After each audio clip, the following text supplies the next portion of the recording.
If you're a banana lover like me, who always lets your bananas go bad, so you're either throwing them out or constantly making banana bread, stop what you're doing and say bye-bye to banana bread.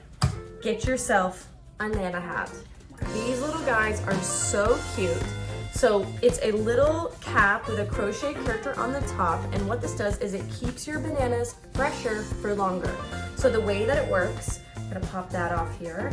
We have our little silicone BPA-free cap. It's not plastic, it's not rubber, it's silicone.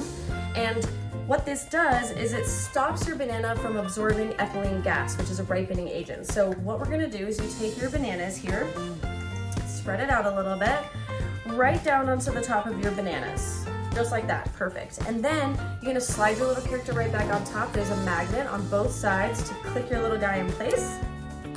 And there you go. And you have a ton of character options to choose from. The panda, the octopus, my favorite, the little frog, we have our puppy. I mean, you really have so many fun choices, and it's just super easy to do, and you really will keep your bananas fresher for 1 to 2 weeks longer. And you know what we say, a yellow banana is a happy banana.